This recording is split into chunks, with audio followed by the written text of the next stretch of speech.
बिस्मिल्लाहिर्रहमानिर्रहीम। अस्सलाम वालेकुम नाज़रीन, आप यूट्यूब चैनल देख रहे हैं। मैं इमरान खान हूँ। सबसे पहले तो पेट्रोलियम मसनूआत की कीमतें पाकिस्तान में एक मरतबा फिर बढ़ा दी गई हैं और 13 रुपये 14 रुपये पेट्रोल और डीज़ल के ऊपर कीमत बढ़ा दी हुकूमत ने। इससे पहले लगातार आलमी मंडी में कीमतें कम हो रही थी, बहुत तेज़ी से कम हो रही थी। जो जंग से पहले वाली सूरत हाल है उससे भी नीचे चली गई थी, लेकिन पाकिस्तान की सरकार ने आम आदमी को रिलीफ नहीं दिया। और वो ना देने के पीछे ये है कि क्योंकि कर्ज़ा लेते जा रहे हैं, मुल्क फिर भी इनसे नहीं चल रहा और टैक्स इकट्ठा हो नहीं रहा, पाकिस्तान के अंदर कारोबारी ज़िंदगी मुअत्तल है। तो फिर अब एक ही रास्ता बचता है कि बिजली के ऊपर ज़्यादा से ज़्यादा पैसे इकट्ठे किए जाएं, पेट्रोल के ऊपर, गैस के ऊपर। तो इन चीज़ों पे कौम का खून निचोड़ा जाए और वही किया जा रहा है। तो एक मरतबा फिर कीमत बढ़ा दी गई है। आलमी मंडी में ज़रा सी कीमत बढ़ जाए ना तो पाकिस्तान में उसके असरात पहुँचते हैं 15 से 20 मिनट में, लेकिन आलमी मंडी में कीमत बहुत गिर भी जाए तो पाकिस्तान में उसके असरात पहुँचते पहुँचते कई महीने लग जाते हैं। और वजह सिर्फ यही है कि अवाम की जेबें काटनी है। एक दफ़ा फिर इन्होंने अवाम की जेबें काटी है। जब इमरान खान साहब की हुकूमत थी तो तब यही शहबाज शरीफ सुबह शाम पेट्रोल सस्ते करने के मुतालबात करते थे और वो ये कहते थे कि अगर और सस्ता कर दें तो कोई फ़र्क नहीं पड़ता, और सस्ता कर दें तो कोई फ़र्क नहीं पड़ता। तो इमरान खान साहब 150 रुपये लीटर बेच रहे थे जब आलमी मंडी में $100 फ़ी बैरल से ज़्यादा था। और इस वक्त तो बहुत सस्ता है आलमी मंडी में पेट्रोल उस दौर की निस्बत, लेकिन आज ये 150 रुपये का नहीं बेच रहे, 100 रुपये का भी नहीं बेच रहे, बल्कि ये 350 रुपये का पेट्रोल बेचते हैं। ये तो 450 तक, 500 रुपये के आसपास तक ले गए थे। वो तो इन्हें थोड़ा सा एहसास हो गया या थोड़ा सा इनको तरस आ गया कौम के ऊपर, वरना ये 500 रुपये का भी लीटर बेचे तो कौम ने क्या कर लेना है।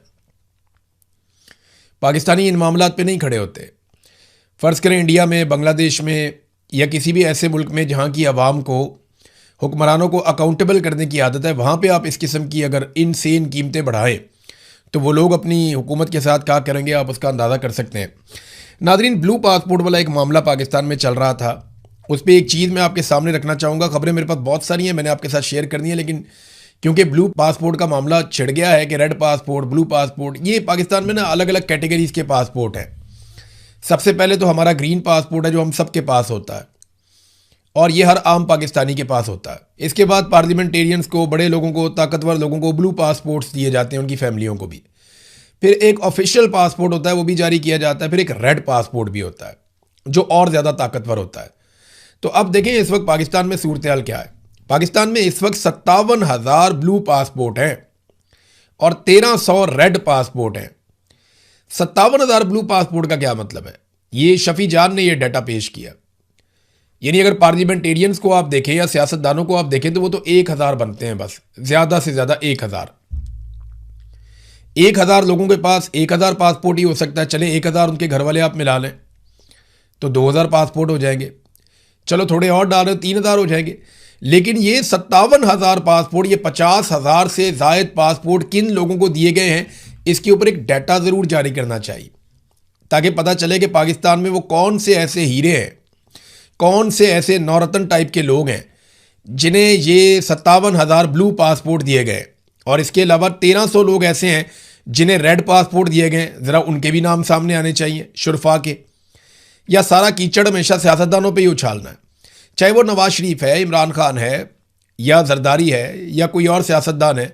सियासतदान को गंदा करना बहुत आसान होता है। कभी कोई पूछे ना कि जर्नैलों के पास कौन से पासपोर्ट हैं, कभी कोई पूछे कि बाकियों के पास कौन से पासपोर्ट है, ब्यूरोक्रेसी के पास कौन से पासपोर्ट हैं, और पाकिस्तान की जो अशराफिया है या एस्टेब्लिशमेंट है वो कौन से पासपोर्ट इस्तेमाल करती है।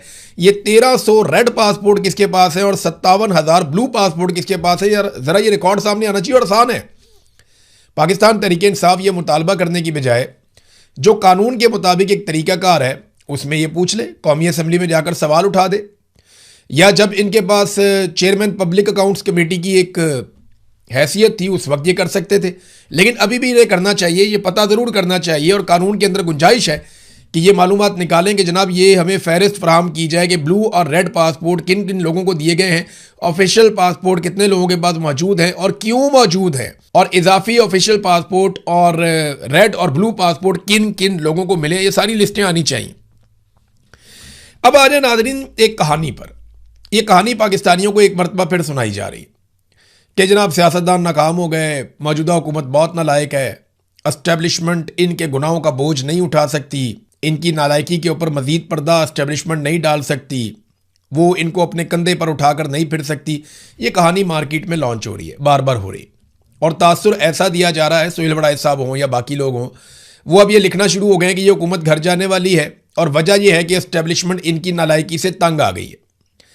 देखिए, कोई भी हुकूमत नालायक नहीं होती, हर हुकूमत की अपनी पॉलिसी होती है। नालायक पाकिस्तान की मिलिट्री एस्टेब्लिशमेंट है। आज तक हुकूमत पाकिस्तान में आई किसकी है? ये बेइख्तियार लोग बेचारे, इनसे आप क्या पूछेंगे? शहबाज शरीफ से, राणा सनाउल्लाह से, ये जरदारी से, बिलावल से आप क्या सवाल करेंगे? उनके पास, बेचारों के पास टके का इख्तियार नहीं है। इख्तियार तो सेक्टर कमांडर्स के पास है या जर्नलों के पास है। तो जिनके पास इख्तियार है वो जवाब देना। हर थोड़े अरसे के बाद एक हुकूमत को तब्दील कर देते हैं कि जनाब ये हुकूमत पसंद नहीं आई, हम इसका बोझ नहीं उठा सकते। कौम ने आपका बोझ उठाया हुआ है, 70 साल से ज़्यादा हो गए हैं। इतनी मरतबा हुकूमतें तब्दील की हैं, कुछ पाकिस्तान का फ़ायदा नहीं हुआ। एक मरतबा पाकिस्तान में मौजूदा निज़ाम को तब्दील करें और इसमें से मिलिट्री एस्टेब्लिशमेंट को निकाल कर बाहर खड़ा कर दें और उन्हें कहें जी आप अपने आइनी जिम्मेदारियों तक महदूद हो जाएं। आप मिलिट्री एस्टेब्लिशमेंट को, जर्नैलों को उनके आइनी किरदार के अंदर ले जाएं, तो आप यकीन करें 10 से 20 साल में पाकिस्तान के हालात बदलना शुरू हो जाएंगे।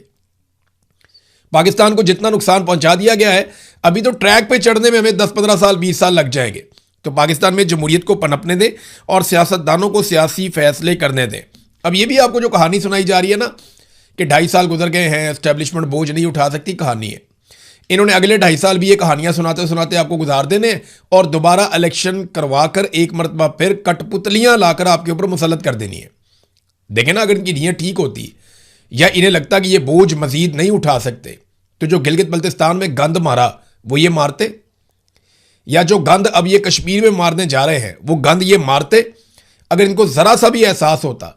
एहसास की बात नहीं है, ये जब भी पाकिस्तान ने ठीक होना है, पाकिस्तान ने तभी ठीक होना है जब तमाम इदारे अपने अपने हुदूद के अंदर जाएंगे और जाकर काम करेंगे।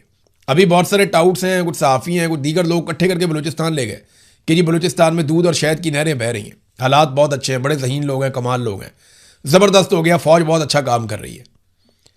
और वहाँ पे जबरी तौर पे लोगों को गुमशुदा किया जा रहा है। सड़कों पे नाके लगाए हुए हैं मुसल्लह अफराद ने, पहाड़ों के ऊपर लाशें फेंक के चले जाते हैं, वो उठाने वाला भी कोई नहीं है। लोग अपनी मदद आपके तहत ट्रक लेके जाते हैं, मजदूर लेकर जाते हैं, अपनी लाशें उठाकर लोग खुद लेकर आते हैं। लोगों की लाशें तक वापस लाकर नहीं देती सरकार। लापता अफराद का एक अलग दुख है वहाँ पर बलूचिस्तान में। बेशुमार ख़वातीन व हज़रात जो हैं उन्हें गिरफ्तार किया हुआ है और गैर कानूनी तौर पे गिरफ्तार किया, जेलों में पड़े हुए वो सड़ रहे हैं और उनके वसाइल पर कब्जा करके उन्हें पसमानदा बना दिया गया। आप ये देखें ना नाज़रीन, इस मुल्क में जो लोग आइन तोड़ते हैं उन्हें गार्ड ऑफ ऑनर मिलते हैं, और जो लोग आइन की हुक्मरानी की बात करते हैं वो जेलों के अंदर सड़ते हैं। और यही हमारी किस्मत आज तक रही है और इसी की वजह से हम आगे नहीं बढ़ पाए। ये जो अकबर शेरानी की कहानी मैंने आपको सुनाई थी, एक शहीद की, उसकी जेब से ना एक रुक्का भी मिला और वो उसके घर वालों ने, उसके दोस्तों ने पब्लिक कर दिया। इस रुके को अगर आप देखें ना तो उसके ऊपर लिखा हुआ है मैंने किसका कितना उधार देना है, और ये उसने उस वक्त लिखा जब उसे पता चल गया कि अब गोलियां ख़त्म हो गई और मैं मारा जाऊंगा। तो उसने फटाफट एक कागज़ के ऊपर लिखा कि मैंने फ़लाँ के इतने पैसे देने हैं, फ़लाँ के इतने पैसे देने हैं, फ़लाँ के इतने पैसे देने हैं। वो रुका उसने जेब में रखा और फिर वो शहीद हो गया। अब मुझे ये समझ नहीं आ रही कि जिसकी लाश को घर पहुंचाने के लिए सरकार ने एम्बुलेंस नहीं दी, और इसके खून का कर्जा कौन उतारेगा? ये खून आलूद कागज़ है। यानी इस कागज़ के ऊपर दो तरह के कर्जे हैं। एक कर्जा पाकिस्तानियों पे, पाकिस्तान के इदारों पे चढ़ गया कि एक पुलिस वाले का खून बह गया, वो भी इसलिए कि उसके पास गोलियां ख़त्म हो गई थी, दहशतगर्दों के पास ख़त्म नहीं हुई। और दूसरा कर्जा वो है जो उसने अपने रोज़मर्रा मामलात में लिया। तो एक के बाद एक दुख की कहानी, एक दास्तान है। मैं लोगों की बातें सुन रहा था, दिल दहला देने वाली बातें। वो इतने परेशान हैं और वहाँ पे पुलिस वाले काम करने से इनकार करते हैं। क्यों जनाब, हम कैसे काम करें? हमारे पास तो हथियार नहीं है, हमारी तो पीछे से मदद ही नहीं आती। अगर हम 200 लोगों से भी लड़ पड़े तो सरकार हार मान लेती है, पीछे कोई हथियार लेकर नहीं आता। पूरे पूरे शहरों पे आकर दहशतगर्द कब्जा कर लेते हैं और ये लोग कुछ कर नहीं सकते। पाकिस्तान तहरीक इंसाफ ने हमायत कर दी है उस धरने की जो इस वक्त बलूचिस्तान में दिए जा रहे हैं। उन्होंने कहा कश्मीर रावलाकोट की तरह बलूचिस्तान के अवाम को भी इन नाजायज़ हुक्मरानों और इनकी पॉलिसियों के खिलाफ सड़क पर निकलना पड़ेगा। कोयटा में जारी शोधा के धरनों में तमाम सियासी जमातों के कारकुनों और अवाम से लाखों की तादाद में शिरकत की अपील करते हैं।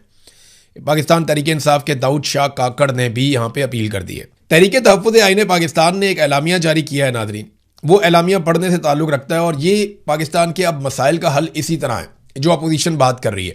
हुकूमत को तो बात समझ ही नहीं आ रही, ना वो समझना चाहते हैं। नंबर एक, उन्होंने जो चीज़ें कही उनमें पहली चीज़ तो ये है कि बलूचिस्तान में अमन व अमान की मुसलसल बिगड़ती हुई सूरत हाल, पुलिस एहलकारों के कत्ल और अवाम के जानो माल के तहफ़्फ़ुज़ में नाकामी की जिम्मेदारी कबूल करते हुए बलूचिस्तान हुकूमत फौरी तौर पर इस्तीफ़ा दे। हमारा मौक़िफ़ है कि एक गैर मुंतखब हुकूमत अवाम के सियासी, इंतज़ामी और सिक्योरिटी मसाइल के हल की इखलाकी और अवामी हैसियत नहीं रखती और बलूचिस्तान के तमाम लापता अफराद को फिलफौर अदालतों के सामने पेश किया जाए, जबरी गुमशुदगियों का सिलसिला बंद किया जाए और डेथ स्क्वाड का मुकम्मल खात्मा यकीनी बनाया जाए। इसके बाद दूसरा उन्होंने मुतालबा किया कि इमरान खान, बुशरा बीबी, डॉक्टर मारंग बलोच, डॉक्टर यास्मीन राशिद, एजाज अहमद चौधरी, उमर सरफराज चीमा, शाह महमूद कुरैशी, महमूद रशीद, हसान न्याजी, ईमान मजारी, अली वजीर समेत तमाम कैदियों, कारकुनान और ज़मीर के असीरान को फौरी तौर पर रिहा किया जाए। फिर एक और मुतालबा उन्होंने किया कि आज़ाद जम्मू और कश्मीर की मौजूदा सियासी और इंतज़ामी सूरत हाल आज़ादाना, मुनसिफाना और शफाफ इंतखाबात के इनेकाद के लिए साजगार नहीं है, लिहाजा तमाम मुतल्लका फ़रीक़ैन के दरमियान बामानी मुज़ाकरात का आगाज़ करते हुए इंतखाबात को इल्तवा किया जाए ताकि अवाम के हकीकी मैंडेट का तहफ़्फ़ुज़ मुमकिन बनाया जा सके। अगला मुतालबा यह है कि तहरीक तहफ़्फ़ुज़ आईन पाकिस्तान मुतालबा करती है कि आज़ाद जम्मू और कश्मीर और बलूचिस्तान की तशवीशनाक सूरत हाल पर फौरी तौर पर घिसी पट्टी ही सही मगर पार्लियामेंट का मुश्तरका इजलास तलब किया जाए ताकि कौमी सतह पर इन संगीन मामलात पर संजीदा, जामे और मौसर बहस के जरिए आइनी और सियासी हल तलाश किया जा सके। फिर एक और चीज़ उन्होंने कहा जी कि साबिक वज़ीर आज़म इमरान खान की हमशीरा अलीमा खान के खिलाफ जारी गैर मुनसिफाना ट्रायल पर शदीद अफसोस और तशवीश का इज़हार करते हैं और ये जो बदला लेने का सिलसिला, सियासी इंतकाम का दायरा इनकी बहनों तक जो वसी किया गया है इमरान खान साहब की, ये नहायत संगीन है और इन चीज़ों को रोका जाए और अगर नताइज तल्ख बरामद हुए तो इसकी जिम्मेदारी मुतल्लिका रियासती इदारों और हुकूमत पर आयद होगी। तो ये जनाब उनके मुतालबात हैं जो तहरीक तहफ़्फ़ुज़ आईन पाकिस्तान ने किए हैं, लेकिन हुकूमत का कोई किसी किस्म का मूड नहीं है, कोई इरादा नहीं है पाकिस्तान में हालात को बेहतर करने का। क्योंकि अभी कश्मीर से जो खबर आई है, मैंने आपको एक दिन पहले, लगभग 2 दिन होने वाले हैं, मैंने आपको एक खबर दी थी कि कश्मीर में बहुत बड़ा क्रैकडाउन किया जाएगा। अगर तो इलेक्शन करवाने हैं तो उससे पहले इन्हें एक बहुत बड़ा क्रैकडाउन कश्मीर में करना पड़ेगा और उस क्रैकडाउन के लिए मज़ीद फोर्सेस कश्मीर में दाखिल होंगी। और अब मेरी खबर 24-36 घंटे गुजरे हैं, खबर दुरुस्त साबित हो गई। आज़ाद कश्मीर की हुकूमत की जानिब से एक डिमांड डाली गई है। हुकूमत ने क्या डालनी है, वहाँ के सेक्टर कमांडर की डिमांड होगी और हुकूमत बेचारी मजबूर है। वो जो राठौर साहब हैं वज़ीर आज़म वहाँ के, उनकी तो औकात कोई नहीं है, लिहाजा वफाकी हुकूमत से मांगे गए मज़ीद 4000 FCI एहलकार और रेंजर्स के 7 विंग। रेंजर का एक विंग गालिबन 800-850 जो है वो सिक्योरिटी एहलकारों पे होता है। तो ये लगभग 10,000 अफराद हैं जो मज़ीद मांगे गए हैं आज़ाद कश्मीर हुकूमत की जानिब से। तो एक तरफ वो कहते हैं वहाँ पे एहतजाज कोई नहीं हो रहा, एक तरफ कहते हैं कि वो लोग बहुत कमज़ोर हैं, कोई उनकी बात ही नहीं सुन रहा। जहाँ पे आपने हज़ारों की तादाद में पहले ही वहाँ पे सिक्योरिटी फोर्सेस जमा की हुई हैं, वहीं आप 10,000 सिक्योरिटी फोर्सेस और मंगवा रहे हैं। इसका मतलब है कि आज़ाद कश्मीर पूरा का पूरा खड़ा हुआ है।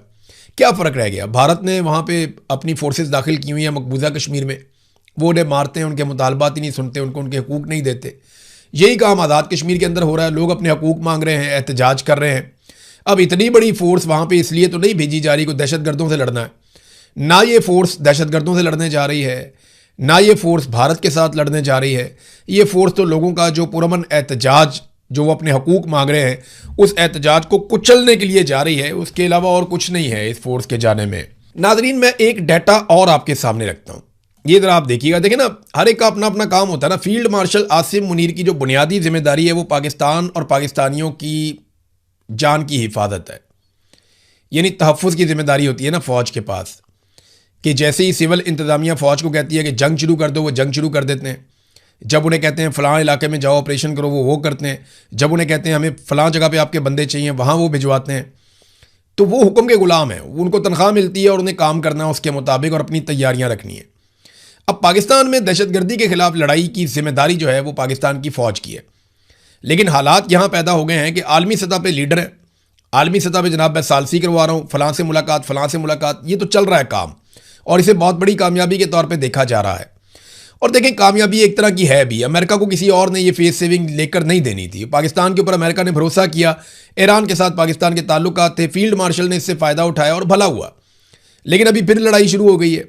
वो लड़ाई कभी बंद होती है, कभी शुरू हो जाती है। पाकिस्तान एक बड़ा कमज़ोर सालिस है, दोनों फरीकैन में से किसी को भी दबाकर बात नहीं कर सकता। लेकिन पाकिस्तान के अंदर तो हम सूरत हाल ठीक कर सकते हैं ना। आज फील्ड मार्शल के आने के बाद पाकिस्तान की सूरत हाल क्या है कि पूरी दुनिया में पाकिस्तान में दहशतगर्दी सबसे ज़्यादा बढ़ गई है। यानी अगर आप डेटा देखें तो डेटा ये बताता है कि इस खित्ते में कोई ऐसा मुल्क नहीं है जिसमें पाकिस्तान से ज़्यादा दहशतगर्दी हो। अफगानिस्तान हो, इराक हो, यमन हो, शाम हो, सोमालिया हो, कोई भी ऐसा मुल्क हो, उन सारे मुल्कों में हालात पाकिस्तान से बेहतर हैं। हैरत हो रही है आपको। पाकिस्तान में जो दहशतगर्दी है वो इतनी बढ़ गई है कि अफगानिस्तान 9वें नंबर पे है और पाकिस्तान दूसरे नंबर पे है। पाकिस्तान ने दहशतगर्दी का जो सामना आसिम मुनीर साहब के दौर में किया, वो इससे पहले इसका रिकॉर्ड नहीं मिलता। आज पाकिस्तान बदतरीन दहशतगर्दी का सामना कर रहा है और हम उसे रोकने में कामयाब नहीं हो रहे। बलूचिस्तान जल रहा है, कबायली इलाके जल रहे हैं और पूरा जोर इस बात पे है कि कश्मीर में अपनी हुकूमत बना लें, गिलगित बल्तिस्तान में अपनी हुकूमत बना लें, यहाँ मादनियात पड़ी हुई हैं, यहाँ पे हुकूमत बना लें, खैबर पख्तूनख्वा की हुकूमत को कंट्रोल कर लें, कोई अवामी तहरीक खड़ी ना हो जाए, हम जाके बोर्ड ऑफ पीस के अंदर बैठ जाएं, किसी तरह इसराइल को तस्लीम करने का कोई रास्ता निकल आए, इमरान खान को जो है वो इर्रेलिवेंट कर दें। बस इन्हीं चीज़ों के ऊपर सारा का सारा जोर है। अमेरिका को राज़ी कर दें कि किसी तरह हमारी जो हुकूमत है उसको लेजिटिमेसी मिल जाए, और कुछ भी नहीं है, किसी चीज़ पे तवज्जो नहीं है। तो जो असल काम है वो तो किया नहीं जा रहा। और दहशतगर्दी के आदादो शुमार आप देखें तो हालात क्या हो गए।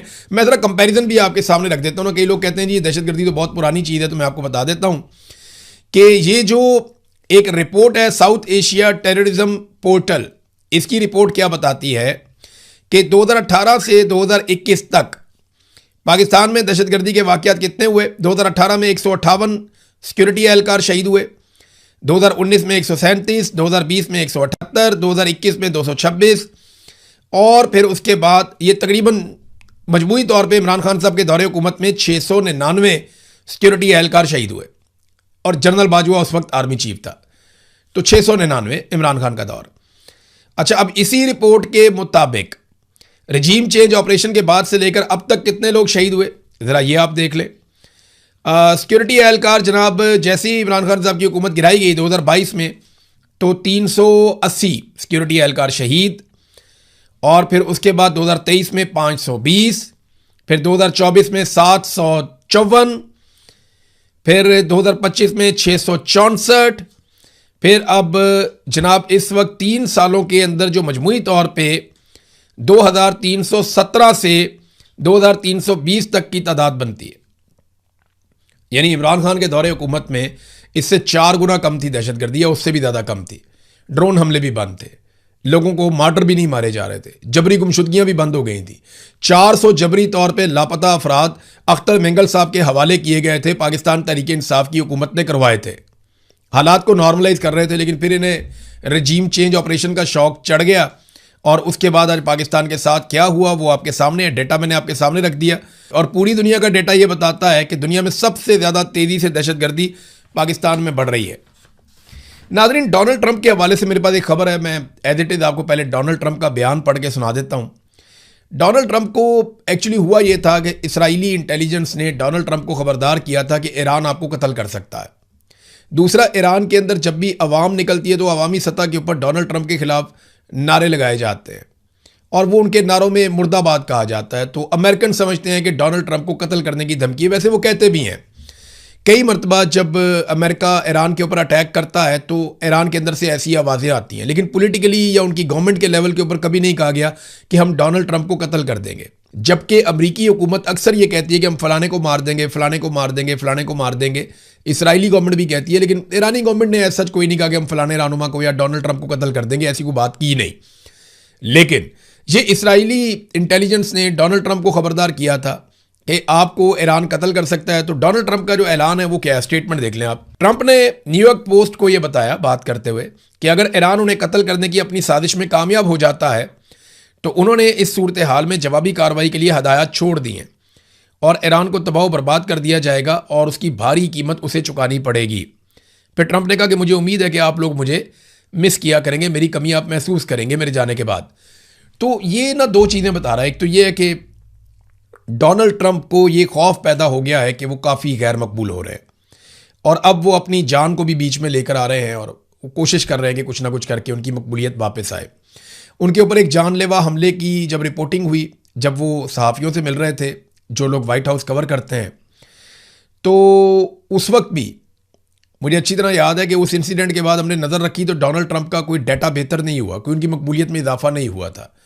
तो उनको ये प्रॉब्लम तो है डोनाल्ड ट्रंप को कि उनकी मकबूलियत बहुत गिरी है। दूसरा ये है कि अगर कोई फॉल्स फ्लैग ऑपरेशन खुदा न खास्ता हो जाता है और कोई और शरारत कर देता है, डोनाल्ड ट्रंप के साथ कोई भी इंसिडेंट होता है, तो इसका क्या अल्टीमेट रद्देमल यही होगा कि ईरान के ऊपर बहुत बड़ा हमला हो जाए। मुझे नहीं लगता कि ये कोई सेन अप्रोच होगी। डोनाल्ड ट्रंप ने ये वाले जुमले खुद से बोलकर अपने आप को खुद थोड़ा वुल्नरेबल कर दिया है। अब बहरहाल अमरीकी सदर है, उनकी सिक्योरिटी के बड़े शानदार इंतजाम होते हैं। अभी वो जब तुर्की के दौरे पर गए थे तो उनको ये पैगाम पहुंचाया गया कि आप पुराने एयरफोर्स वन पे वापस आएँ, जो आपको कतर ने गिफ्ट किया है उस पर आप वापस ना आएँ, और इसके भी पीछे सिक्योरिटी रीजंस थे। अब तक के लिए इतनी, अपना ख्याल रखिएगा, अपने चैनल का भी। अल्लाह हाफ़िज़।